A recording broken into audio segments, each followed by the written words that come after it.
위증교사 혐의 1심 선고를 사흘 앞두고 민주당 이재명 대표가 사법부에 감사와 존중을 전하며 믿는다고 말했습니다. 러시아가 파병 대가로 북한의 방공망 장비와 대공 미사일을 지원한 정황이 확인됐습니다. 일본 정부가 모레 열리는 사도광산 추도식에 극우 성향의 차관급 인사를 파견하기로 했습니다. 정부가 당혹해하고 있습니다. 휴일인 일요일까지 막바지 늦가을 날씨를 보이다가 다음 주부터 급격히 추워지겠습니다. 이런 널뛰기 날씨는 겨우 내내 이어진다는 전망입니다. 여러분 안녕하십니까? YTN 뉴스나이트 시작합니다.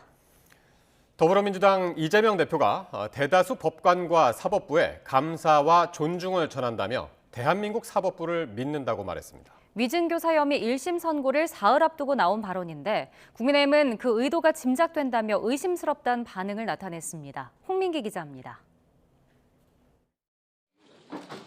공직선거법 위반 1심 유죄 선고 일주일 만에 이재명 대표가 처음으로 사법부를 향한 공개 발언을 이어갔습니다. 사법부는 한때 잘못 가더라도 반드시 제기를 찾아왔다며 우리 사법부를 믿는다는 겁니다. 저는 헌법에 따라서 민주주의와 인권을 지켜온 대한민국 사법부를 믿습니다. 개별 판결을 비판할 수 있는 게 민주주의라면서도 사법부 전체를 비판하는 건 옳지 않다고 선을 그었습니다. 사법부 전체를 싸잡아 비난하는 그런 일들은 바람직하지 않다라는 말씀을 드립니다. 다음 주 위증교사 혐의 1심 선고를 앞두고 불필요한 사법부 자극을 자제해야 한다는 뜻으로 풀이됩니다.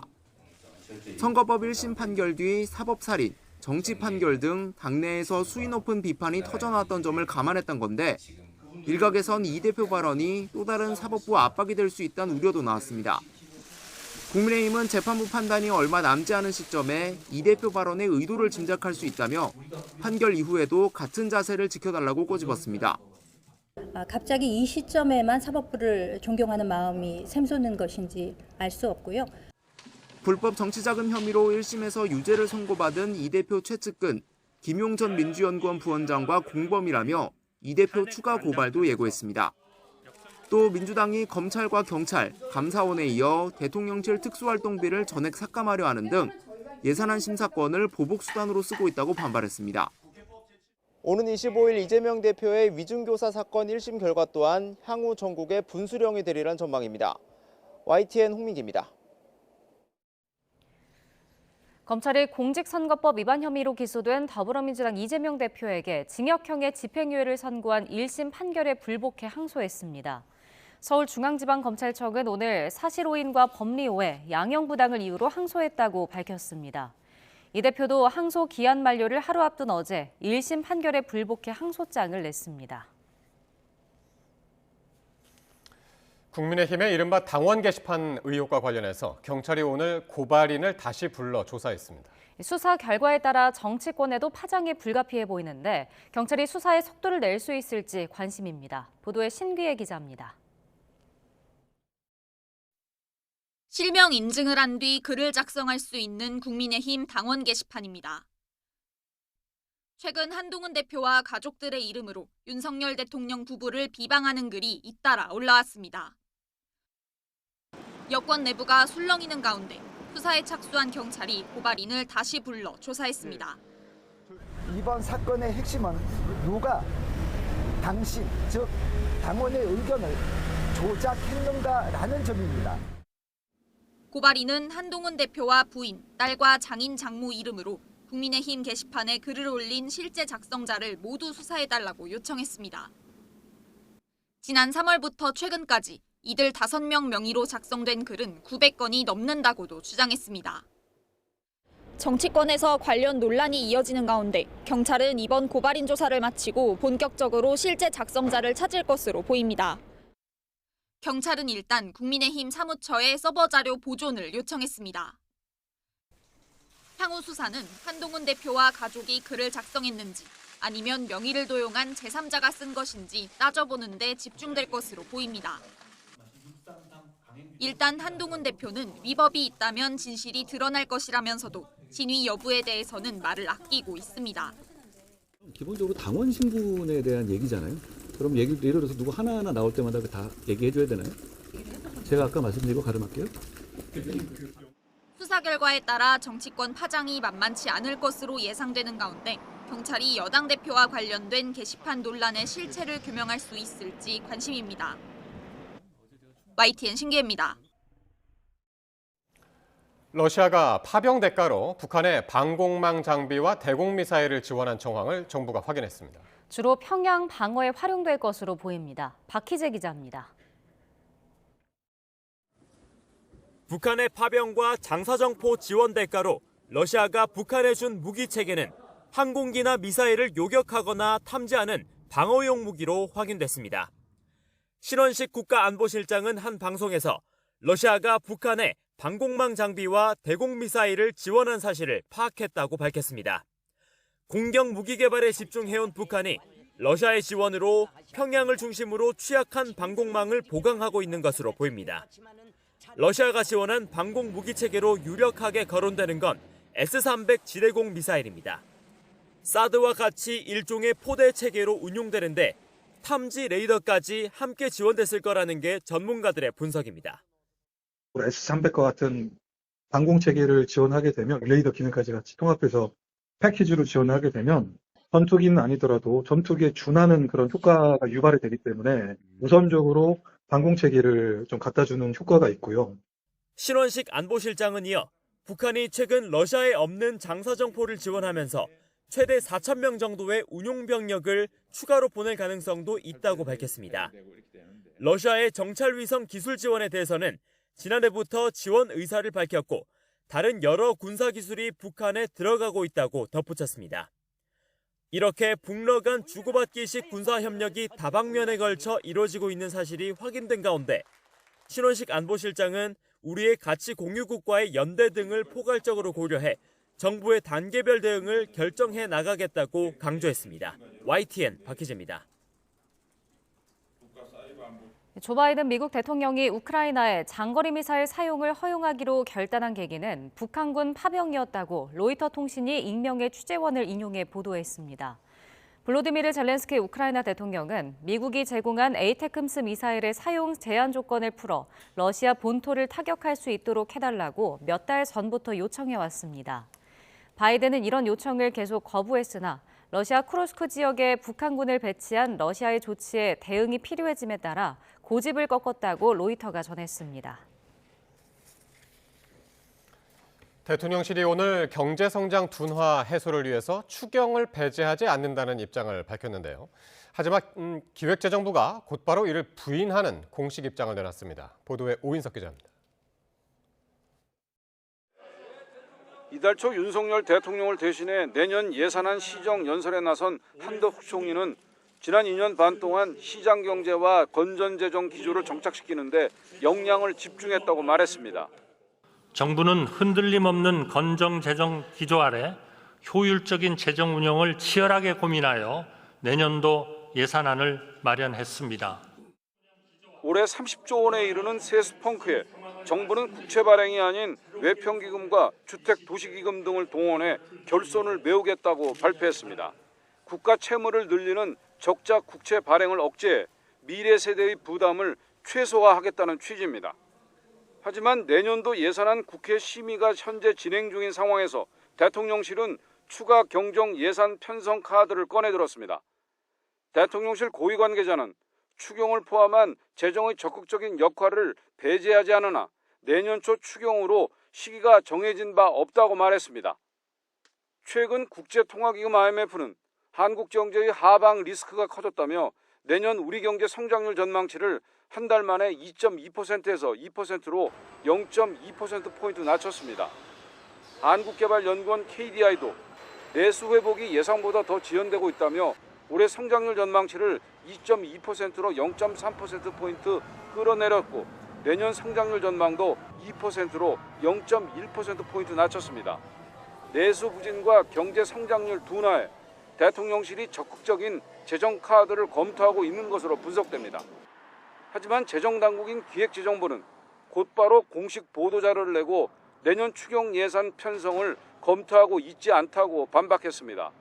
기재부 관계자는 현재 내년도 예산안이 국회 심사 중인데 추경 편성을 언급하는 것은 앞뒤가 맞지 않는 뜬금없는 얘기라고 밝혔습니다.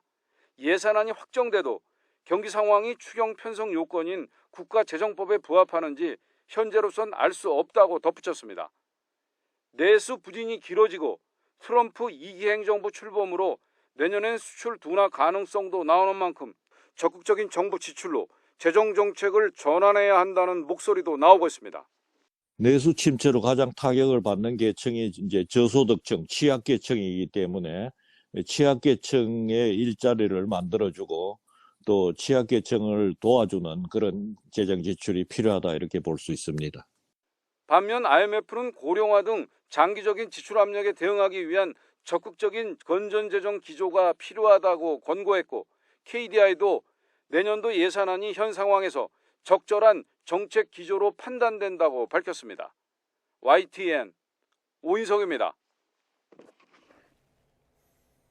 이런 가운데 대통령실은 추가 경정 예산 편성과 관련해 현재 논의하거나 검토 결정한 바가 없다고 밝혔습니다.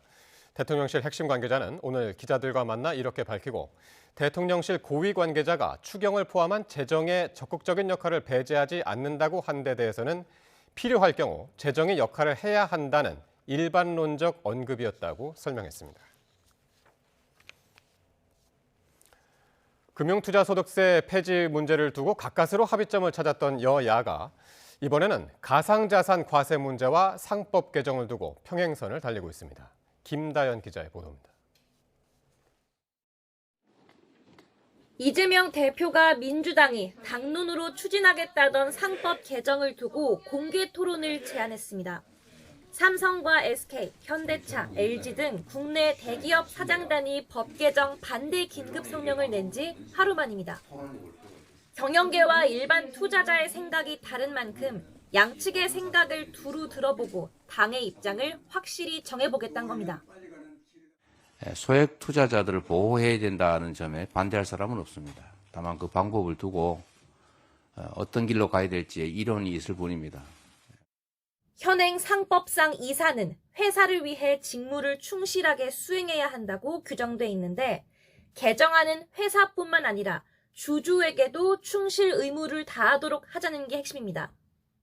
여당은 민주당 제안은 대주주와 소액주주, 또 상장과 비상장 법인의 구분이 없는 데다 주주 소송 남발로 경영이 흔들릴 수 있다는 점을 문제 삼았습니다. 그러면서 상장 법인에 한해 적용될 수 있도록 자본시장법 개정을 대안으로 제시했습니다. 상법은 적용 대상이 상장, 비상장 회사 가리지 않고 적용을 하고 있기 때문에 업계에서 느끼는 부담이 굉장히 클 것 같아요. 여야는 내년부터 시행되는 가상자산 과세를 유예할지를 두고도 부딪히고 있습니다. 여당은 부동산 가격 폭등 속 젊은 중산층이 가진 모처럼의 자산 형성 기회가 아니겠느냐며 트럼프 랠리로 손실 회복을 기대하는 투자자에게 찬물을 끼얹을 수 없다고 주장합니다. 한동훈 대표는 민주당을 향해 당장 시행하자고 고집부릴 명분이 없다며 2년 동안 잘 준비해보자고 유예를 거듭 요구했습니다. 청년층이 자산 형성의 사다리로 많이 사용하고 계시잖아요. 그렇다면 저는 이 현상을 많이 보호해야 된다고 생각해요. 반면 총선 때 공약으로 내걸었던 만큼 소득세 공제 한도를 20배까지 대폭 상향해서라도 과세를 하겠다는 게 민주당의 입장입니다. 공제 한도를 현행 250만 원을 5천만 원까지로 상향하겠다라고 하는 것이 지난 총선 당시의 민주당의 공약이었습니다. 민주당의 상법 개정, 여당이 제안하는 가상자산 과세 유예는 모두 개미 투자자들을 겨냥한 민생 정책이지만 그 방법론에서 차이를 보이는 겁니다. 금융투자 소득세 폐지처럼 여야가 접점을 찾을 수 있을지 주목됩니다. YTN 김다연입니다. 우원식 국회의장이 올해 정기국회 안에 최상병 순직 사건의 의혹을 규명할 국정조사 절차에 착수하겠다고 밝혔습니다. 국민의힘은 마른 수건을 쥐어짜는 격이라며 반발했습니다. 이준혁 기자입니다. 우원식 국회의장은 여야에 오는 27일까지 최상병 순직 사건 국정조사 추진을 위한 특별위원회 구성을 맞춰달라고 요청했습니다.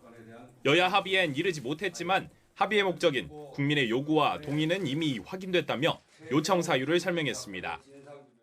지난 1년 4개월 동안 특검을 3번 발의를 했고 그게 이루어지지 않은 그 과정 동안 국민적 여론이 식질 않습니다. 그동안 국정조사를 반대해온 여당의 동참을 촉구하면서 국정조사 계획서 채택과 본회의 표결을 다음 달 10일까지인 정기국회 안에 마무리할 계획이라고 밝혔습니다. 국민의힘은 정쟁만을 양산하는 국정조사는 사양하겠다며 마른 수건을 쥐어짠다고 더 나올 일은 없을 거라고 반발했습니다. 공수처 수사가 진행 중이고 상임위 차원의 현안질이나 국정감사 등에서도 심도 있게 다뤘는데 뭘 더 하겠다는 거냐고 쏘아붙였습니다. 국정조사를 의결에 밀어붙이겠다는 국회의장과 민주당의 그런 반민주적인 처사에 대해서 용인할 수 없습니다. 반면 민주당은 특검에 이어 국정조사까지 반대함으로써 여당은 최상병 죽음의 공범임을 인정한 셈이라고 날을 세웠습니다. 공수처가 대통령실의 회방으로 수사에 어려움을 겪고 있다고 주장하며 우 의장에 힘을 실었습니다. 억울한 죽음의 진실이 밝혀지는 것이 그렇게 무섭습니까? 드러나면 절대 안 될 엄청난 비밀이라도 있습니까? 김건희 여사 특검법 재표결과 이창수 서울중앙지검장 등의 탄핵소추안 보고가 이뤄질 것으로 보이는 오는 28일 본회의에 최상병 국정조사 문제까지 맞물리면서 여야 대치는 더욱 가팔라질 것으로 전망됩니다. YTN 이준엽입니다. 일본 정부가 사도광산 추도식에 외무성의 이쿠이나 아키코 정무관을 참석시키기로 했는데 극우 성향의 인물이어서 논란이 되고 있습니다. 도쿄에서 김세호 특파원의 보도입니다. 한일 양국은 사도광산 추도식에 보낼 정부 인사의 급을 놓고 줄다리기를 이어왔습니다. 일본 정부는 추도식을 이틀 앞두고 차관급에 해당하는 외무성의 이쿠이나 아키코 정무관을 참석시키기로 했습니다. 이쿠이나 정무관은 유명 걸그룹 오냥쿠 클럽의 멤버로 일본 대중들에게 잘 알려져 있습니다. 하지만 2022년 처음 자민당 참의원으로 당선된 직후 태평양 전쟁 A급 전쟁 범죄자들의 제사를 지내는 야스쿠니 신사를 참배하기도 했습니다. 위안부 강제징용을 둘러싼 한일 간 갈등에 대해서도 한국이 양보해야 한다는 입장을 보여왔습니다. 이번 추도식은 지난 7월 사도광산이 유네스코 세계문화유산으로 등재될 때 일본이 우리나라와의 합의를 통해 약속한 겁니다. 가장 큰 관심은 일본이 추도식에서 조선인 노동자에 대한 사과나 반성의 표현을 할지 여부입니다. 그런데 일본 측은 세계문화유산으로서 사도광산을 알리는 데 무게를 두는 분위기입니다. 佐渡金山をここまで世界遺産になるまで育ててくれた関わってきた全ての方々への思いをこの式典に表現したいという。 더구나 조선인 노동자 관련 전시물에는 강제 노역이라는 표현을 찾아볼 수 없습니다. 일본이 추도식을 통해 약속을 지킨다고는 하지만 조선인 피해 유족들이 납득할 수 있는 행사가 될지는 여전히 의문입니다. 도쿄에서 YTN 김세호입니다. 이렇게 일본 정부가 사도광산 추도식에 극우 인사를 대표로 보내기로 하면서 우리 정부가 당혹감을 감추지 못하고 있습니다. 일제 강제동원 시민모임 등 시민단체는 일본 정부가 추도식에 야스쿠니 참배 이력이 있는 이쿠이나 아키코 외무성 정무관을 대표로 보내는 것은 희생자들의 명예를 2번 죽이는 것이라고 비판했습니다. 우리 정부는 이와 관련해 예정됐던 브리핑을 취소했습니다. 자녀 입시 비리와 감찰 무마 의혹으로 기소된 조국혁신당 조국 대표가 다음 달 대법원 판결을 받습니다. 정치 생명의 중대 갈림길에 섰습니다. 신지원 기자입니다. 조국혁신당 대표는 자녀의 입시 비리와 청와대 감찰 무마 혐의로 1심과 2심에서 징역 2년을 선고받았습니다. 딸에게 허위 인턴십을 주거나 장학금을 받게 하고 청와대 민정수석 시절 유재수 전 부산경제부 시장에 대한 특별감찰반의 감찰을 막은 혐의 등입니다. 원심 재판부는 직권남용과 업무방해 등 혐의로 조 대표에게 실형을 선고하면서도 법정 구속하지는 않았습니다. 대법원의 최종 판단을 구하고자 합니다. 대법원 판결 전에 제가 할 수 있는 모든 일을 다하겠다라고 말씀드리겠습니다. 그리고 다음 달 12일 조 대표와 검찰 양측이 상고한 지 10달 만에 대법원이 상고심 선고를 내립니다. 조국혁신당은 대법원이 사실에 근거해 파기환송 결정을 내릴 것으로 기대한다며 결과와 무관하게 흔들림 없이 할 일을 하겠다고 밝혔습니다. 상고심 주심을 맡은 엄상필 대법관은 지난 2021년 서울고등법원 부장판사 시절 조 대표의 배우자 정경심 교수의 항소심에서 징역 4년을 선고한 적이 있습니다. 당시 정 교수의 입시 비리 혐의를 모두 유죄로 판단했고 대법원에서 확정받습니다. 만약 이번에 조 대표가 원심의 징역 2년 실형을 확정받게 되면 구속 절차를 거치게 됩니다. 금고 이상의 형이 확정되면 의원직을 상실하고 피선거권도 박탈되는 만큼 대법원 판단에 따라 조 대표의 정치적 운명이 엇갈릴 전망입니다. YTN 신지원입니다. 서울 남부지방법원이 오늘 박장범 KBS 사장 후보자의 임명 효력을 멈춰달라는 가처분 신청을 기각했습니다. 재판부는 대통령이 이른바 2인 체제 방송통신위원회 추천 의결을 거쳐 여권 성향 KBS 이사 7명을 임명한 것이 현행법을 명백하게 어긴 것이라고 보기 어렵다고 봤습니다. 오늘 법원의 기각 결정에 야권 성향 이사진들은 유감을 표하고 대통령실의 사장 사전 낙점 의혹의 진상이 밝혀질 때까지 박 사장 후보자의 임명을 중단해야 한다고 주장했습니다. 문재인 정부 시절 고위 관계자들이 고고도 미사일 방어체계 사드 배치를 늦추려고 군사작전 정보를 시민단체 유출했다는 의혹에 대해 검찰이 수사에 착수했습니다. 서울중앙지방검찰청은 감사원이 정의용 전 국가안보실장과 정경도 전 국방부 장관 등 4명을 군사기밀보호법 위반 등 혐의로 수사 의뢰한 사건을 공공수사 3부에 배당했습니다. 앞서 감사원은 지난달 말 정 전 실장을 비롯한 안보 관계자들이 기밀을 유출한 정황을 파악해 검찰에 수사를 의뢰했습니다. 대한의사협회 비상대책위원회가 첫 회의에서 2025학년도 의대 모집을 멈추라고 정부를 향해 다시 한번 촉구했습니다. 보도에 김주영 기자입니다. 대한의협 비상대책위원회가 첫 회의 결과를 공개했습니다. 전공의까지 포함된 비대위원들은 현 정부가 추진하는 의대 증원 정책 등을 의료농단이라고 규정하고 비판의 날을 세웠습니다. 대통령과 장관 등은 임기가 끝나면 사라지겠지만 정책의 부정적 여파는 오래 이어질 수밖에 없다고 강조했습니다. 이들은 아무런 책임도 지지 않고 편히 지내는데 의대생들과 의과대학 교수들은 혼란과 고통 속에 10년 이상 후유증을 앓게 될 것입니다. 이에 비대위는 2025학년도 의대 모집을 중지하라고 강하게 촉구했습니다. 어느 정도의 부작용은 이미 막을 수 없는 상황이지만 최소화하기 위한 조치라는 설명입니다. 3,000명을 교육할 수 있는 환경에서 갑자기 6,000명, 7,500명의 의대생을 교육하는 것은 불가능하다. 전공의와 의대생 그리고 의협이 해오던 주장을 그대로 이어간 겁니다. 하지만 요구사항이 받아들여질지는 불투명합니다. 정부는 수능이 끝나고 수시 모집 합격자 발표가 채 한 달도 남지 않은 만큼 정원 조정이 불가능하다는 강경한 입장입니다. 일부 의사단체가 포함된 여의정 협의체에서도 2025학년도 정원 문제가 논의됐지만 접점을 찾지 못했습니다. 의료계가 제안한 부분들 그리고 그 부분들의 현실적으로 어려운 부분들을 정부가 얘기를 했고요. 아직까지는 어렵다는 것에 대해서는 공감을 하고 있지만 추진 여부에 대해서는 입장 차이가 있습니다. 의협 비대위는 정부의 정책 추진을 막기 위해 전공의, 의대생 등과 함께 싸우겠다는 의지도 밝혔습니다. 정부도 의협도 물러설 생각이 없는 가운데 의정 갈등은 해소보다 심화될 가능성이 더 커지고 있습니다. YTN 김주영입니다.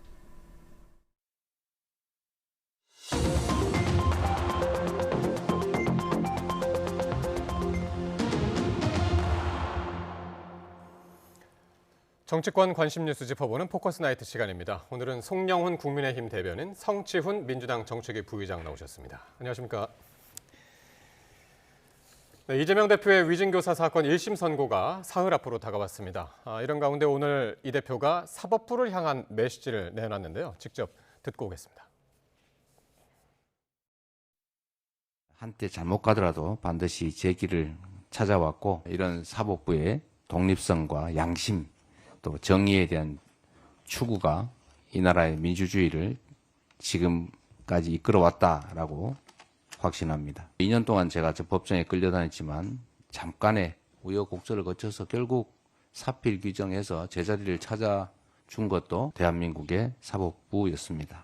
인권과 민주주의가 지켜질 수 있도록 최선을 다하고 계시는 대다수 법관들에게 그리고 사법부에 감사와 존중의 마음을 전해드리는 바입니다. 네, 자신의 과거 무죄 판결과 또 구속영장 기각 사례 등을 거론하면서 사법부의 감사와 존중을 언급했고요. 또 대한민국 사법부를 믿는다라고도 했는데 송 대변인님 어떻게 들으셨습니까?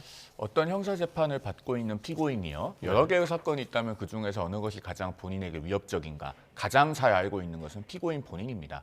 이재명 대표가 저렇게 전에 보기 어려운 법원에 대해서 아주 그 납작 엎드리는 듯한 태도를 보였는데 그런 태도야말로 지금 이재명 대표가 위증교사 사건의 판결 선고를 앞두고 그 사건이 본인에게 지금 현재 닥쳐 있는 사건 중에서 가장 위협적이다라고 하는 것을 느끼고 있다는 방증이겠죠. 그런데 예. 뒤늦게 저렇게 태도를 바꿨지만 너무 늦었다고 생각합니다. 크게 두 가지 이유가 있는데요. 첫째로는 이재명 대표와 민주당이 연일 장외 집회를 열면서 사법부를 겁박하듯이 하는 것을 법원이 오랫동안 봐왔습니다. 특히 민주당 의원들이 뭐 법관 출신 주제라는 법관 비하 발언을 했던 김우영 의원, 또 이재명 대표의 선거법 위반 사건 유죄 판결 뒤에는 뭐 사법 살인이라든가 뭐 서울법대 나온 판사 맞느냐 이런 망언을 서슴지 않았던 것들 이미 법원이 다 봐왔거든요. 그리고 이재명 대표 본인의 재판받는 태도도 해당 재판부가 잘 봐왔을 것이고요. 그것이 하나 있고 또 한 가지는 이재명 대표가 저 사필 규정 발언을 하기 앞서서 저 발언에서요. 직전에 뭐라고 말했냐면 여러분이 이제는 어쩌면 잊어버렸을지도 모르겠는데 제가 멀쩡한 친형을 강제 입원시켰다는 해괴한 잊지도 않은 사실을 가지고 저를 기소했었습니다. 이렇게 말했어요. 그 실제 발언 그대로 읽어드린 겁니다. 그런데 저 발언도 거짓말이에요. 왜냐하면은 그 과거에 경기도지사 선거법 위반으로 기소된 사건의 판결을 보면은 실제로는 친형 강제 입원을 당시 정신보건법 25조에 따라서 이재명 대표가 지시를 한 사실은 인정이 됐어요. 다만 강제 입원 요건이 되지 않는다는 것을 이재명 대표가 인식하고 있었다라고 하는 부분은 충분히 입증이 되지 않아서 무죄가 나왔던 겁니다. 그래서 여전히 거짓된 발언을 하고 있기 때문에 법원의 어떤 입장을 바꾸는 데에 전혀 도움이 되지 않는 발언이다. 이렇게 말씀드릴 수 있겠습니다. 위증교사 1심을 앞두고 사법부 달래기다. 뭐 이런 이야기에 대해서는 어떻게 보시나요? 뭐 지극히 당연한 발언을 하신 거고요. 뭐 당연한 발언을 하셨는데도 계속해서 이재명 대표의 발언에 뭐 진위를 좀 왜곡하기 위해서 국민의힘 분들은 노력하는 것 같아요. 근데 사실 지금 민주당이 장외 집회를 하는 것에 대해서 자꾸 사법부를 압박한다라고 말씀을 하시는데 민주당이 압박하는 건 행정부입니다. 행정부를 압박하는 겁니다. 왜냐하면 장외 집회를 하는 목적이 김건희 여사 특검법 계속해서 거부권 행사하지 말고 좀 받아라. 국민들이 그렇게 원하신다라는 메시지를 내기 위해서 장외로 나가서 집회를 하는 것이기 때문에 우리가 하는 것은 사법부가 아닌 그 행정부에 대한 압박을 행사하는 것이다라는 말씀을 드리고 싶고 오히려 한국형 대통령제 국가는 아무래도 행정부 우위의 권력 구조를 갖고 있습니다. 그렇기 때문에 입법부의 다수 의석을 민주당이 차지하고 있다 하더라도 집권 여당 의원들의 발언이 오히려 사법부에 대한 압력으로 작용할 수 있는 것이거든요. 근데 계속해서 지금 여당 의원들 뭐라고 하고 있습니까? 이미 판결들을 다 내리고 계세요. 왜 의원들이 판사도 아닌데 이건 집행 뭐 몇 년이다, 징역 몇 년이다 이렇게 판결들을 내리고 계신지 그런 발언들이 더 부적절하다는 말씀을 드리고 싶고 그래서 이재명 대표가 아마 당 의원들에게도 좀 발언을 자제해야 된다라는 자제령을 내린 걸로 알고 있습니다. 그렇기 때문에 저는 의원들이 다소 뭐 판결에 대한 불만이나 사법부에 대한 뭐 좀 불신이 있다 하더라도 그런 발언들을 좀 앞으로 자제하는 것이 필요하다. 당 대표의 지침을 따르는 것이 이재명 대표를 위하는 길이다라는 말씀드리고 싶습니다. 그렇군요. 정작 사법부는 이 얘기를 또 어떻게 들었는지 이제 궁금하기도 한데요. 자, 일단 오는 25일 열립니다. 위증교사 의혹 사건 1심 선고. 먼저 이게 어떤 사건인지부터 좀 한번 살펴볼까요?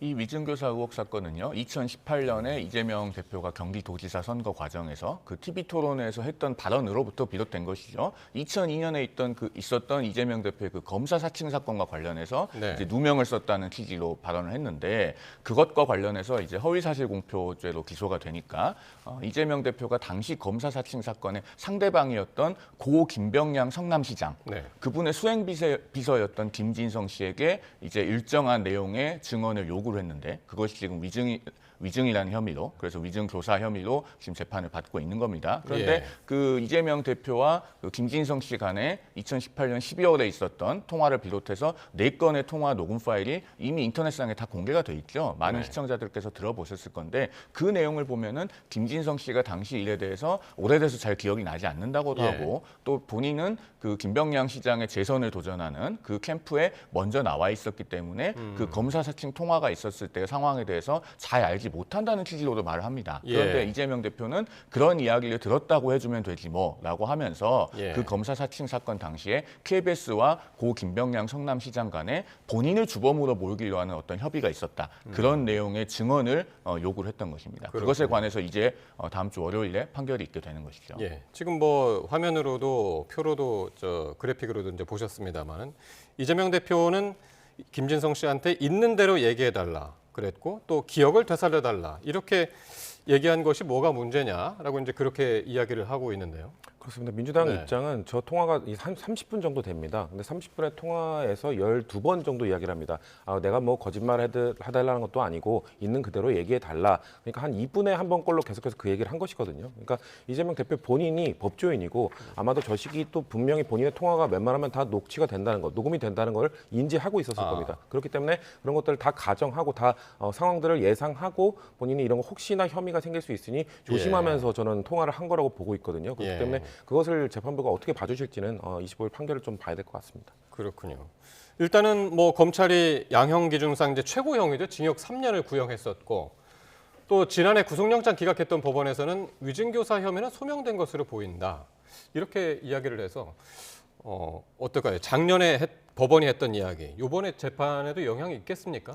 이 위증교사 사건은요. 네. 대단히 구조가 간단합니다. 이 김진성 씨가요. 일단은 본인이 위증했다는 사실을 인정하고 있습니다. 그리고 지금 이재명 대표 재판에서 당시 이재명 경기도지사의 압박으로 인해서 그런 허위 증언을 하게 됐다고도 진술을 했습니다. 그리고 이 김진성 씨가 그 이재명 대표의 선거법 위반 사건, 과거에 있었던 그 사건에서 증언했던 증인신문 조서는 그대로 남아 있습니다. 그러면은 그 증인신문 조서의 내용과 이재명 대표와 김진성 씨 간의 통화 녹음 파일에 남아있는 그 교사의 내용, 이 두 가지를 비교해 보면은 끝나는 문제거든요. 대단히 간단한 사건입니다. 그래서 그 작년 9월에 그 서울중앙지방법원 영장 전담 부장판사인 유창훈 판사도 위증교사 혐의는 소명되는 것으로 보인다. 라는 그 이유를 밝혔는데 이건 대단히 이례적인 일입니다. 보통 영장 단계에서 소명되는 것으로 보인다라는 표현을 명시적으로 쓰기가 쉽지 않거든요. 그런 점에서 법조계에서 이 사건의 유죄 확률이 높다고 보는 것도 다 이런 배경이 있는 것입니다. 그러니까 기각하는 이유를 더 부각시키기 위해서 소명은 되나 이런 이유로 기각한다. 뭐 그런 식으로 이제 이야기를 했던 것으로 기억을 하는데 앞서서 한동훈 대표는 이 대표의 법정 구속도 가능하다. 라고 언급을 했었습니다. 이게 가능할 것으로 보이시나요? 어떻게 저희는 보시나요? 불가능하다고 보고 있고요. 일단 전례가 없다라는 말씀을 드리고 싶은데 국민의힘 측에서는 뭐 과거 정찬민 의원 사례를 이야기합니다. 근데 정찬민 의원은 구속되었었다가 가석방 됐다가 다시 실형을 선고받으면서 바로 구속됐던 것이거든요. 그렇기 때문에 이재명 대표 사례라는 엄밀히 보면 다르다라는 말씀을 드릴 수 있고 또 지금 법조계에서도 이거에 대해서 의견이 분분합니다. 왜냐하면 상황이 다르지 않느냐. 그 당시에는 검찰 수사 단계였고 지금은 재판 단계이기 때문에 이거 상황이 다른 것도 있고 그리고 21대 국회 때 통과시킨 것이기 때문에 지금 22대 국회 아니냐, 회기도 달라지지 않았냐 이런 다양한 논점들 때문에 아마도 다양한 해석들이 나오는 것 같은데 저는 한동훈 대표도 그렇기 때문에 이 법조계에서 논란이 있기 때문에 이것을 딱 구속영장 체포동의안 필요 없이 할 수 있다라는 말을 본인의 의견이지만 그냥 논쟁이 있는 걸 알고도 지금 말하고 있다고 보거든요. 아마도 이재명 대표의 좀 사법 리스크를 좀 부각시키고 뭔가 이것들을 이슈화시키기 위해서 그런 발언들을 한 것으로 저희는 보고 있습니다. 그러니까 지난해 국회를 통과했으니까 21대 국회에서 이제 통과를 했었던 거고 체포동의안이요. 나중에 이제 기각되긴 했습니다만 이 체포동의안이 지금까지 유효하냐 여부가 한동훈 대표가 얘기했던 법정 구속도 가능하다. 이거랑 이어지는 거잖아요. 이게 지금 왜 논점이 되고 있냐면요. 일단 2022년 9월에 정찬민 의원이 법정 구속이 될 때 9월 22일이었으니까 정기국회 회기 중이었습니다. 그러면은 구속을 할 때 체포동의 요구안을 국회에 다시 보내서 표결을 해야 될 것 같지 않습니까? 그런데 그런 절차는 없고 그냥 법정 구속 시켰거든요. 그때 정찬민 의원은 앞서 성 부의장도 말씀하셨지만 2021년 9월에 체포동의안이 통과가 돼서 구속됐었습니다. 그랬다가 보석으로 거꾸로 석방이 돼서 불구속 재판을 받다가 1심 선고와 동시에 법정 구속이 됐죠. 이걸 어떻게 볼 거냐인데 그 보석 허가를 취소한 것에 불과하다고 볼 것인지 아니면 어쨌든 다시 구속을 하는 것이기 때문에 체포 동의가 다시 필요하다고 볼 것인지 여기에 논점이 있는 겁니다. 그래서 현재 두 견해가 다 가능하다고 보이는데 여기 명확한 선례는 없어요. 다만 우리가 여기서 읽어야 될 것은 법조계에서 지금 이재명 대표가 위증교사 사건의 선고와 동시에 법정 구속을 할 수 있느냐가 논점이 되는 것 자체가 그만큼 이재명 대표의 실형 선고 가능성도 적지 않다, 상당하다라고 하는 것의 방증이다. 이 부분에 우리가 유념할 필요가 있다라고 생각됩니다. 그렇군요. 이런 가운데 이재명 대표가 선거법 위반 사건 1심에서 유죄 판결을 받았었죠. 이와 관련해서 여론조사 결과가 나왔는데요. 오늘은 이제 갤럽이 나왔고 어제 NBS 조사 결과가 나왔는데 먼저 오늘 거부터 보면은 판결이 정당한 판결이었다가 43%로 나왔고요. 부당한 정치 탄압이었다가 42%. 그 MBS 조사에서는 적절한 판결이었다 49%, 잘못된 판결이었다 41%. 조금씩 정당했다, 적절하다 이게 수치가 좀 앞서긴 했지만은 큰 차이는 없어 보이는데요. 두 분 어떻게 보셨나요? 네. 일단 우리나라 국민들이 이 정치권, 입법부나 행정부보다는 그래도 사법부를 좀 신뢰하는 편입니다. 그렇기 때문에 이런 사법부의 재판 결과에 대해서 이것이 잘못되었다라고 말하는 것을 그렇게 썩 즐겨하진 않으시는 분들이기 때문에 저렇게 반반 정도로 나왔다는 것 자체가 국민들께서 이번 재판을 바라보는 것이 과연 공정한 판결이었는가, 야당 대표에 대한 탄압은 아니었는가 이렇게 생각하시는 분들이 많다는 거죠. 그렇기 때문에 저는 저 지표가 결국 민주당 지지자들이 저렇게 대답한 것 아니겠느냐라는 말씀도 하실 수 있겠지만 정당 지지자뿐만 아니라 일반 시민들도 분명 이 대표의 이번 공직선거법 판결에 대해서 좀 과한 것 아닌가라는 생각을 하고 있다는 말씀을 드리고 싶고 아마도 국민들은 그럴 겁니다. 이걸 법리적으로 따져보고 이게 법리적으로 어떤 것이 증거가 채택되고 이런 것들을 따져보는 것이 아니라 전체적인 그림 하에서 이재명 대표를 이렇게 그 실형을 내린 것이 과연 괜찮은가 요 정도의 시각에서 보는 것이기 때문에 그런 일반적 국민 시각은 좀 과했다라는 보는 것이 절반 정도 있다 이렇게 보면 될 것 같습니다. 4개 여론조사 기관이 정례적으로 실시하는 저 MBS 조사에서 적절한 판결이었다는 응답이 절반 정도 되고 잘못된 판결이었다는 응답은 그것보다 많이 차이가 나게 적지 않습니까? 그렇다면은 그 이재명 대표가 좋아해 마지 않는 그 민심의 법정에서조차도 이재명 대표는 지금 국민들께서 유죄로 보고 있는 겁니다. 다만 저 잘못된 판결이라거나 혹은 무슨 부당한 정치 탄압이라고 하는 응답이 그래도 한 40%대를 기록하고 있는 것은 민주당이 그동안 지속해온 그 사법의 정치화가 영향을 미친 참 불행한 단면이라는 생각이 듭니다. 그런데 이런 사법의 정치화를 유도하는 그런 정치권의 흐름이 계속된다면은 우리 사회가 깊이 고립해일 것 같아요. 그런데 정말 책임 있는 공당이라면은 계속 그렇게 국민을 분열시키고 더군다나 사법을 마치 어떤 다수결의 영역인 것처럼 끌고 가는 그런 행태는 지양되어야 된다라는 말씀을 꼭 드리고 싶습니다. 그렇군요.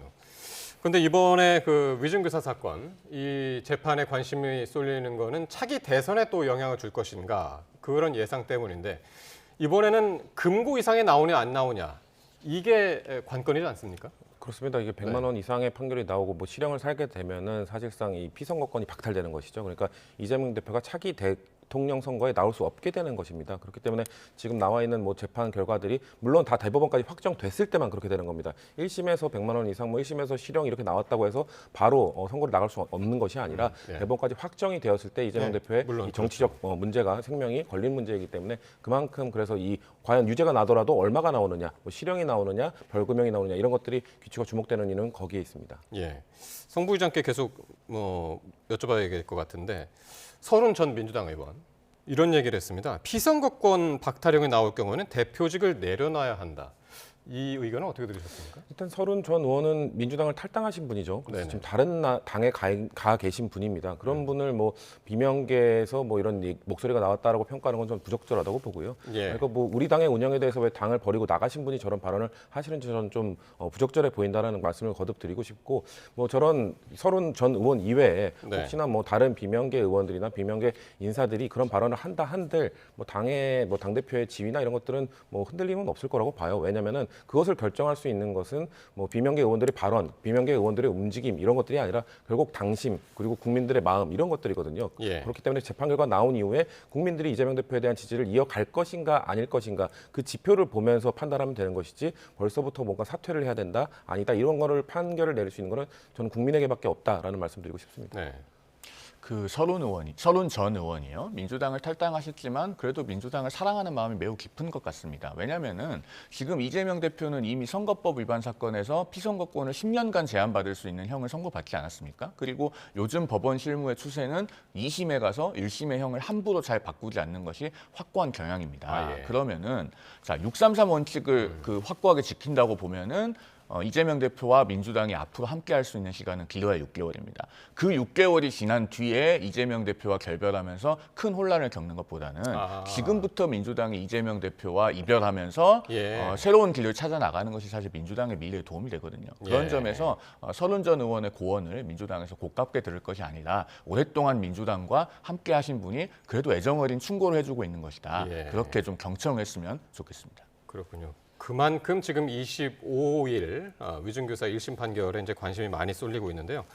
민주당은 내일도 장외 집회를 예고를 하고 있죠. 그런데 여기서 파란색 금지령이 내려졌습니다. 이건 뭡니까? 그렇습니다. 이제 뭐 아무래도 우리 당 상징색이 파란색이다 보니까 네. 집회에 나오시는 분들이 이제 파란색 옷을 아니면 뭐 점퍼를 입고 오는 분들이 많습니다. 이제 그런 것들을 좀 자제하자. 그리고 뭐 사실 깃발도 들고 나오는 게 깃발 같은 경우는 보통 이 지역위원회 깃발입니다. 어느 지역위원회 깃발 아래 다른 데서 오신 분들이 그 아래로 뭐 좀 집합하는 성격의 깃발인데 그런 것들이 아무래도 이런 집회를 할 때 왜냐하면 우리가 전부 모든 도로를 사용하는 것이 아니라 일부 도로를 사용하는 것이기 때문에 뭐 이런 깃발들이 그 옆에 지나가고 있는 차량이나 운행에 좀 피해를 줄 수도 있고 또 국민들 보시기에 이게 뭐 민주당만의 행사인가 이렇게 느끼시게 되면은 김건희 여사 특검법에 나도 목소리를 내고 좀 동참해야겠다라는 생각을 가지신 분들이 이건 민주당 행사니까라고 하고 참여를 안 하실 수도 있기 때문에 그런 성격을 좀 빼고 최대한 국민들과 함께 할 수 있는 성격으로 가져가자라는 차원에서 파란색 옷 배제, 뭐 깃발 들지 말자 뭐 이런 지침이 나온 걸로 알고 있습니다. 국민의힘 서범수 사무총장은 이렇게 얘기를 하더군요. 당원들을 일반인으로 둔갑시켜서 일반 시민이 많이 참여한 것처럼 보이려고 하는 것이다. 서범수 사무총장의 눈에는 야당 지지자들은 일반 시민이 아닌가요? 그렇게 좀 야당을 적으로 보는 그런 관점부터 바꾸셔야 된다는 말씀을 드리고 싶고 그렇다고 해서 뭐 우리가 결국 일반 시민들이 봤을 때 아니면 일반 그 민주당 당원이 아닌 분들이 봤을 때 이게 정말 민주당만의 행사인가 아닌가는 파란색 옷을 입고 있느냐 아니냐의 문제가 아니라 정말 얼마나 많은 국민이 모이느냐를 보고 판단하실 거 아니겠습니까? 그렇기 때문에 이번 집회 앞으로 계속 이어질 집회에서 얼마나만큼 국민들이 모이는 것으로 판단하면 되는 것이지 뭐 이렇게 둔갑시키려 한다라는 좀 부정적인 그 멘트는 저는 참 아쉽다라는 말씀 드리고 싶습니다.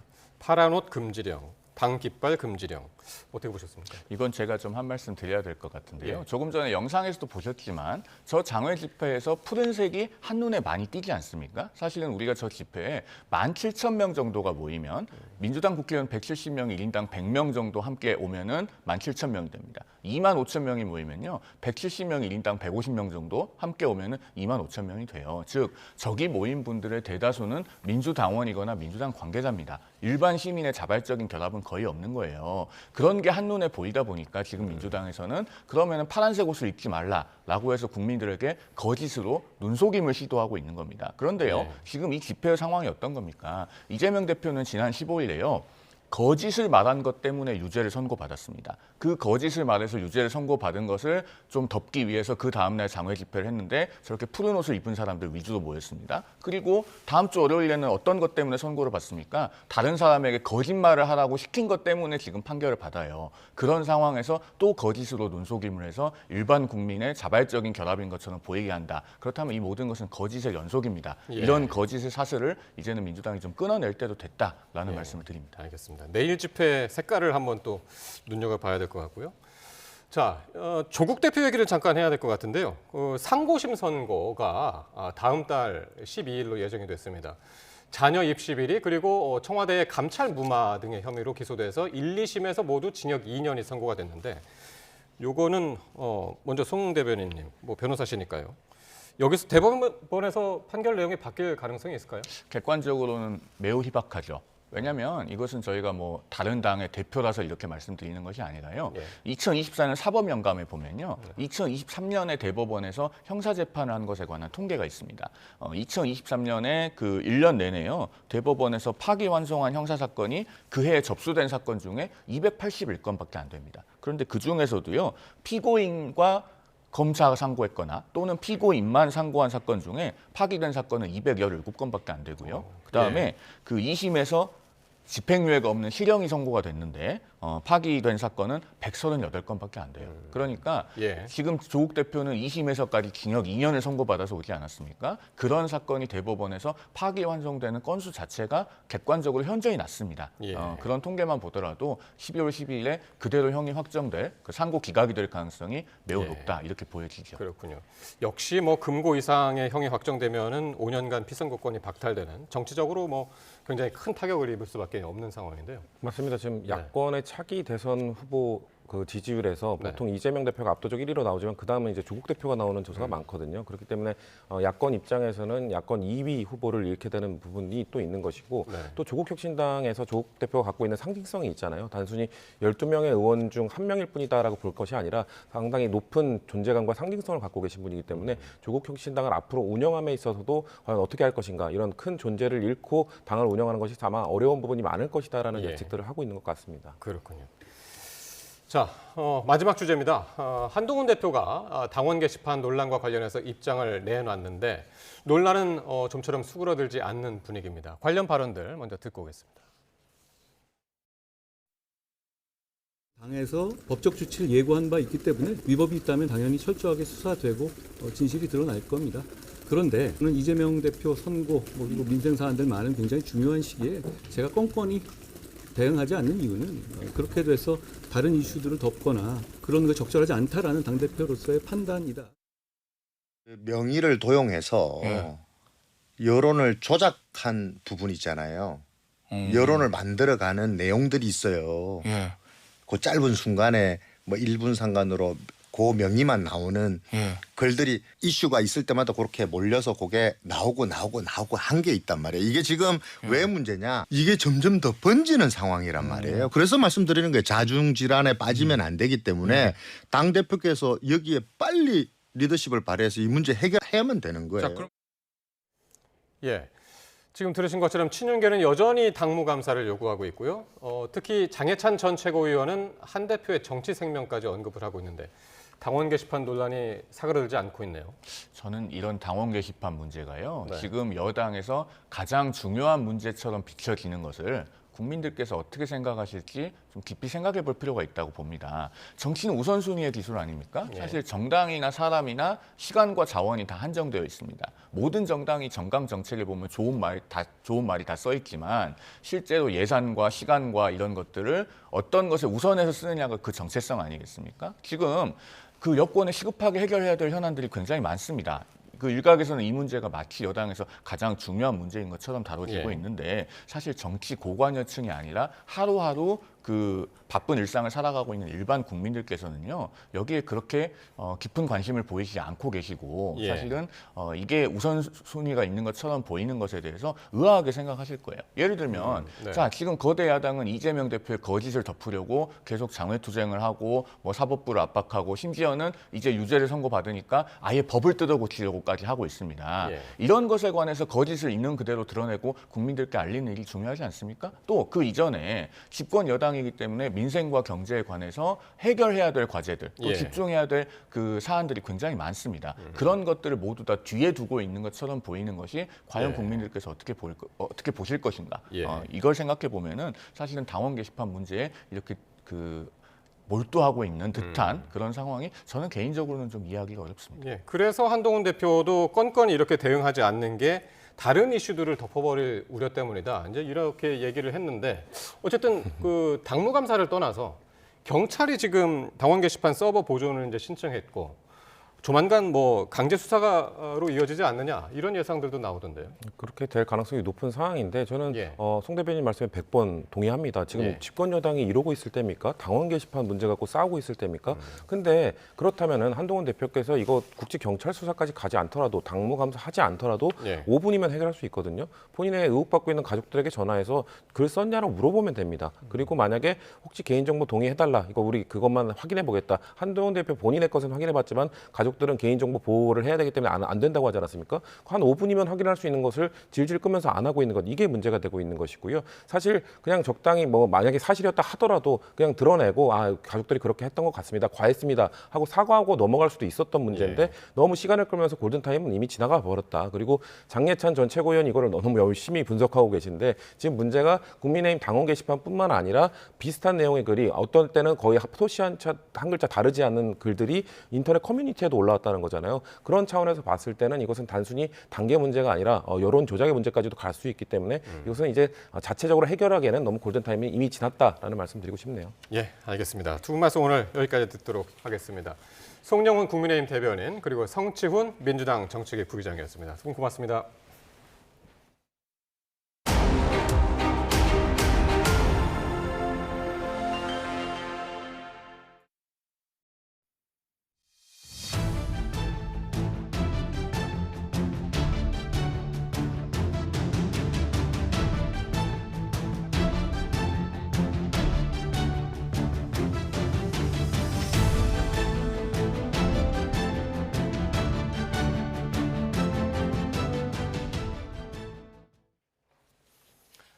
공천 개입 의혹 핵심 인물인 명태균 씨와 또 김영선 전 의원의 구속기간이 연장됐습니다. 검찰은 증거 자료를 분석해서 관련자들의 혐의를 입증하는 데 주력하고 있습니다. 임형준 기자가 보도합니다. 검찰이 명태균 씨를 구속 이후 4번째로 불러 조사했습니다.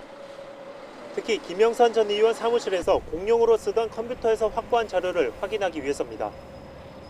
검찰은 해당 컴퓨터 하드디스크에서 명 씨가 사용한 카카오톡 메시지를 확보해 분석했습니다. 명 씨가 김 전 의원의 공천에 어떤 역할을 했는지 면밀히 살펴보는 겁니다. 명 씨와 김 전 의원의 구속기간은 열흘 연장됐습니다. 구속기한은 다음 달 3일까지. 검찰이 구속할 수 있는 최장 20일을 모두 활용하겠다는 겁니다. 명 씨와 김 전 의원 모두 구속이 부당하다며 법원에 구속적부심을 청구하기로 했습니다. 범죄 사실 자체의 소명이 덜 되었고 다툼의 여지가 굉장히 많다. 명태균 씨는 강혜경 씨로부터 그와 관련해가지고 돈을 받은 적이 없다고 일관되게 진술하고 있습니다. 두 사람이 여전히 혐의를 완강하게 부인하고 있습니다. 두 사람 사이 오고 간 7,600여만 원은 채무관계에 따른 것이고 공천 대가로 예비 후보자 2명에게 받았다는 2억 4천만 원도 자신들과 무관하다는 입장입니다. 하지만 검찰은 돈의 흐름 모두를 공천의 대가로 보고 있습니다. 김 전 의원의 공천 과정에 명 씨가 얼마나 기여했는지 또 대통령 부부의 실제 개입이 있었는지를 규명하고 있습니다. 공천 개입 의혹 핵심 관련자들의 구속기한 연장으로 검찰은 시간을 다소 번 셈입니다. 하지만 기한 안에 언론에 제기된 모든 의혹을 확인해야 할 만큼 검찰의 시계는 더욱 빠르게 흐를 전망입니다. YTN 임영준입니다. 더불어민주당이 명태균 씨가 창원지검 등 수사기관에 영향력을 행사했다는 의혹을 제기하며 관련 녹취를 공개했습니다. 민주당이 공개한 음성 녹취를 보면 명 씨는 지난 2023년 12월 9일 지인에게 경찰청장부터 검찰 다 충성맹세시킨 것 아느냐고 물었습니다. 이어 자신이 이들을 데려왔고 이들이 김영선 전 의원에게 충성하겠다고 3번씩 외쳤다며 선관위에서 아무리 넘어와도 경찰에서 다 없애버린다고 말했습니다. 윤석열 대통령이 양극화를 타개해 새로운 중산층 시대를 열겠다고 밝혔습니다. 정부와 여당도 소상공인과 자영업자 지원 대책을 점검하는 등 민생 행보에 박차를 가하는 모습입니다. 강민경 기자가 전해드립니다. 남미 순방에서 돌아온 다음 날 윤석열 대통령은 국가조찬기도회에 참석해 새로운 중산층의 시대를 열겠다고 밝혔습니다. 후반기 국정 목표로 내세운 양극화 타개를 이루어내 국민 모두에게 희망을 주겠다고 강조한 겁니다. 후반기에는 양극화 타개로 국민 모두가 미래에 대한 희망을 가지고 각자 국가 발전에 열심히 동참하도록 만들어야 합니다. 윤 대통령은 4대 구조개혁도 서두르겠다며 특히 핵심 의료개혁만큼은 연말까지 마무리하겠다고 공언했습니다. 이어진 대통령 직속기구 국민통합위원회와 오찬에서 윤 대통령은 중소기업 관련 대책을 보고받고 양극화 해소 방안을 청취했습니다. 대통령은 국민통합도 양극화가 타개돼야 이뤄질 수 있다며 양극화의 기본적 구조적인 원인이 무엇인지를 정확히 진단해 달라고 주문했습니다. 정부 여당도 당정 협의회를 열며 대통령실과 민생 행보를 함께했습니다. 소상공인과 자영업자 등의 부담을 줄일 수 있는 실효적인 대책도 준비하겠습니다. 정부는 꼭 필요한 개혁을 통해 성장 잠재력을 더 끌어올리고 민생의 어려움을 더는데 매진하겠습니다. 대통령실은 연말 연초 서민과 중산층을 위한 정책을 연달아 발표하는 방안을 준비하고 있습니다. 이와 함께 국민과의 대화 자리도 마련해 후반기 국정 동력을 끌어올리겠다는 구상입니다. 하지만 예산과 법안 처리 과정에서 국회의 뒷받침이 필요한데 야당의 협조가 이루어질 수 있을지는 미지수입니다. YTN 강민경입니다. 신호를 위반한 차량이 횡단보도를 덮쳐 9명이 다쳤습니다. 운전자는 브레이크와 가속 페달을 착각했다고 진술했습니다. 표정호 기자입니다. 경기도 분당 미금역 사거리, 적색 신호가 켜지자 차들이 멈춰섭니다. 이어 들어온 보행 신호에 사람들이 횡단보도를 건너는 순간 갑자기 속도를 올린 산타페 차량이 그대로 돌진합니다. 사람들이 많아서 나가보니까 이미 사고가 나가지고 그냥 어떤 한 차가 그냥 지나가는 사람들 쓸어버렸다는데요. 사고가 난 건 오후 4시쯤. 보행자 5명이 차에 치였는데 2명은 허리 등을 다쳐 중상을, 나머지 3명은 경상을 입은 것으로 전해졌습니다. 다행히 모두 생명엔 지장이 없는 것으로 파악됐습니다. 또 사고 차량 운전자와 동승자, 그리고 피해 차량 운전자 등 4명도 다쳐 병원에서 치료를 받고 있습니다. 사고를 낸 60대 운전자 A씨는 음주나 마약은 하지 않았던 것으로 조사됐습니다. A씨는 실수로 브레이크가 아닌 가속 페달을 밟아 사고를 냈다고 진술한 것으로 전해졌습니다. A씨를 입건한 경찰은 블랙박스 영상 등을 토대로 정확한 사고 경위를 조사하고 있습니다. YTN 표정호입니다. 인공지능을 활용한 보이스피싱 범죄가 활개를 치고 있는 가운데 역으로 인공지능을 활용해 범죄를 예방하는 기술이 등장하고 있습니다. 장하영 기자입니다. 영국 통신사가 내놓은 할머니 인공지능 챗봇 데이지입니다. 데이지가 상대하는 고객은 다름 아닌 보이스 피싱범입니다. Gosh, how time flies. 개인정보는 안 주면서 못 알아듣는 척 다시 묻고 신변 잡기를 읊으며 가능한 오랫동안 보이스피싱범을 붙들어드는 게 목표입니다. 인간의 개입 없이 사기꾼과 실시간으로 통화하는데 실제로 40분 동안 전화한 적도 있다고 통신사는 전했습니다. Daisy. Hello, scammers. I'm your worst nightmare. 국내 통신사들도 인공지능으로 보이스피싱을 탐지하는 기술을 내놨습니다. 차은우 씨 잘 들으세요. 지금 당신 폰을 해킹했습니다. 네? 통화 중에 미심쩍은 정황이 감지되면 보이스피싱 위험 알림이 뜹니다. 보이스피싱 의심 전화 있다. 기존 보이스피싱 범죄자 목소리 2만여 건을 분석, 학습한 인공지능이 활용됐습니다. 보이스피싱범은 이제 범죄 대상에게 실제 상황인 것처럼 꾸미기 위해서 범죄 대상의 그 주민등록번호, 이름, 주소 등 개인정보를 말하는 경우가 많습니다. 개인정보를 최대한 없앴지만 인공지능 학습 데이터로서도 활용할 수 있도록 그 개인정보보호법상의 감용정보 제도를 활용했습니다. 보이스피싱 수법이 빠르게 진화하는 만큼 주기적으로 사기 데이터를 갱신하고 새로운 방지책도 마련해야 한다고 전문가들은 조언합니다. YTN 장하영입니다. 중국 상하이에서 임금 체불에 항의하는 노동자들이 도로를 점거하고 시위를 벌였습니다. 베이징 강정규 특파원입니다. 국유 기업인 상하이 자동차의 하청업체 직원들이 도심 진출입로를 가로막았습니다. 임금 체불을 세상에 알리기 위해 집단 시위를 벌인 겁니다. 我靠，那我上班怎么办？我要迟到了。他们是要罢工吗？然后堵在这儿。 그러나 경찰은 강제 해산에 나섰고 시위 관련 소식이나 영상은 검열로 삭제되고 있습니다.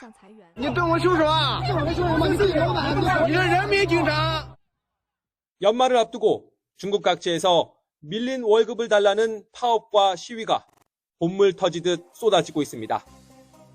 결국 돈을 떼먹은 업주보단 떼인 이주 노동자, 농민공이 공권력의 제압 대상이 되기 일쑤입니다.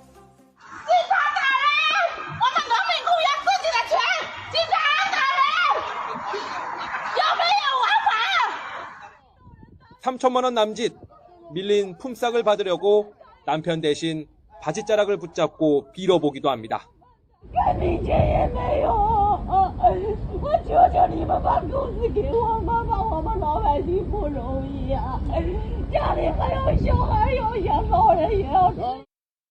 불화를 참지 못한 사람들은 극단적 선택을 각오하고 옥상으로 올라갑니다.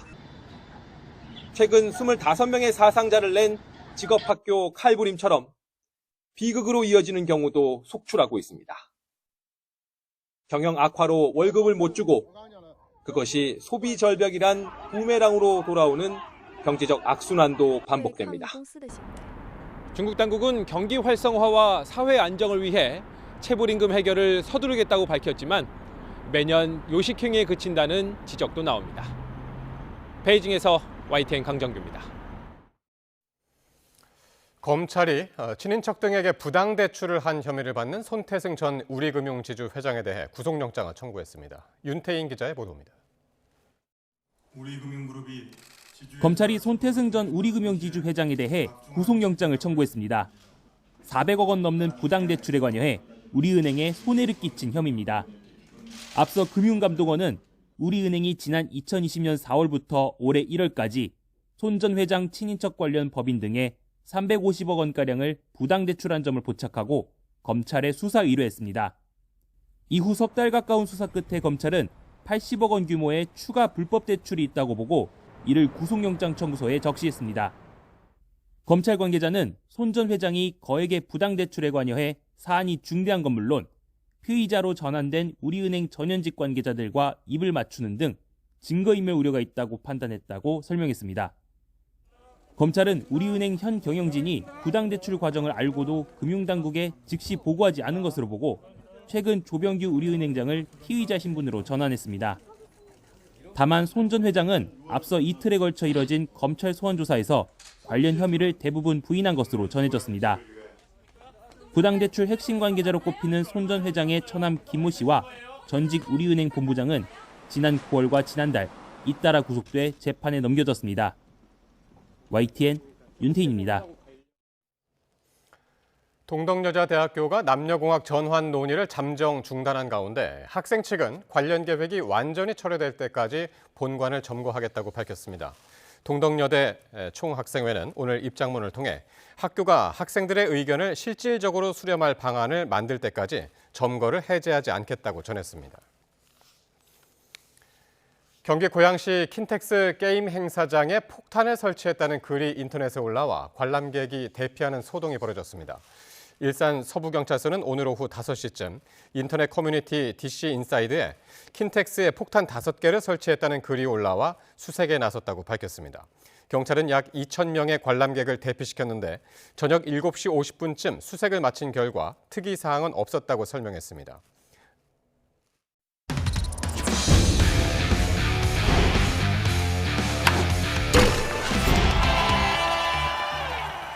(26일에) 열리는 KBO 시상식에서 최고의 선수에게 주는 MVP는 기아의 김도영이 유력해 보입니다. 김영수 기자가 보도합니다. 시즌 시작과 함께 김도영은 역사를 써내려갔습니다.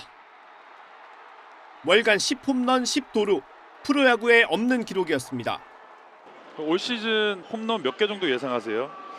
목표 20개 정도 치고 싶습니다. 진짜로 네. 큰 욕심이 없습니다. 욕심이 없다던 21살 김도영의 겁없는 기록 행진은 계속됐습니다. 20-20 클럽 가입에 사이클링 히트까지 곁들이더니 가장 어린 나이로 30홈런과 30도루를 작성했습니다. 오늘은 되게 야구 인생에 있어서 조금 기억에 더 남을 것 같습니다.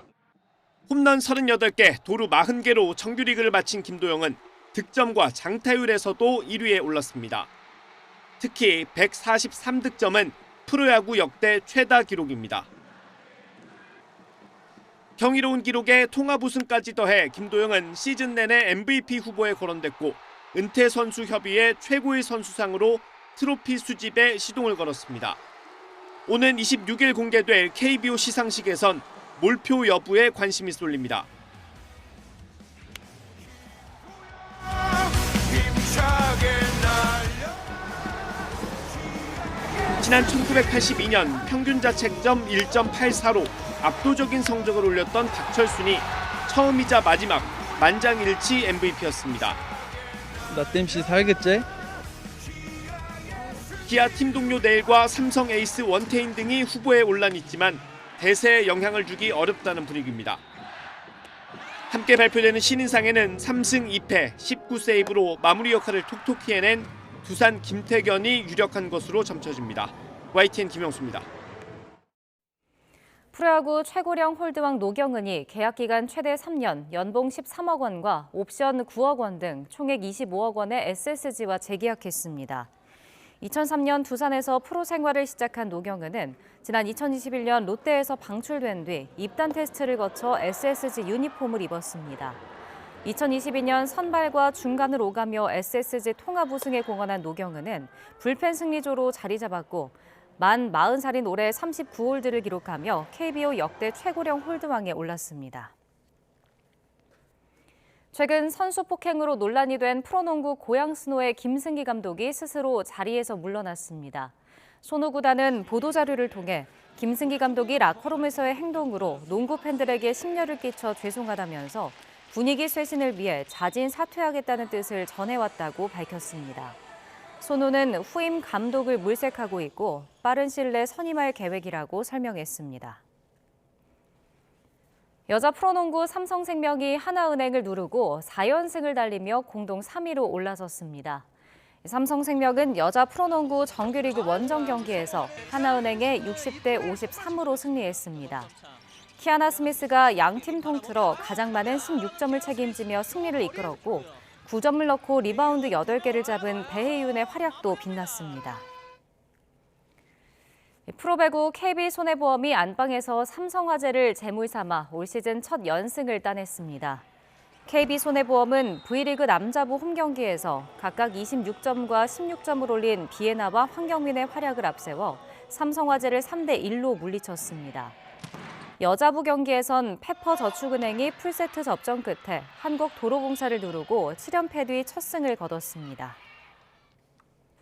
내년 1월 대한체육회장에 출사표를 던진 박창범 전 우슈협회장이 후보 단일화가 필요하다면서 어떠한 방법이라도 수용하겠다고 말했습니다. 박 전 회장은 서울 방이동 올림픽회관 앞에서 기자회견을 열고 이기흥 회장이 출마를 강행한다면 단일화가 필수라고 강조했습니다. 이어 이기흥 회장은 공정하지 못한 행정 절차와 측근 인사 임명으로 문제가 많다면서 이 회장이 불출마를 선언할 때까지 무기한 단식 투쟁을 시작한다고 밝혔습니다.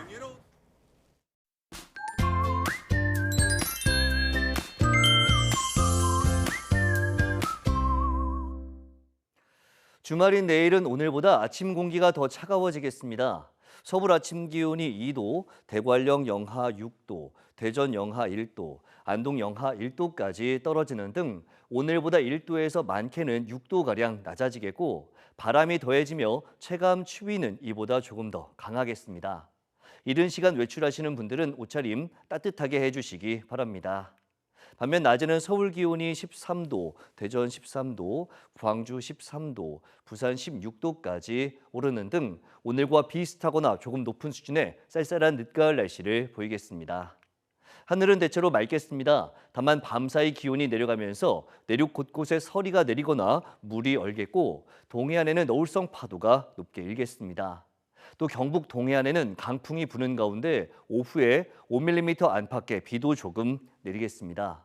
내륙에서는 농작물 관리에, 동해안에서는 해안가 안전 사고에 유의해 주시기 바랍니다.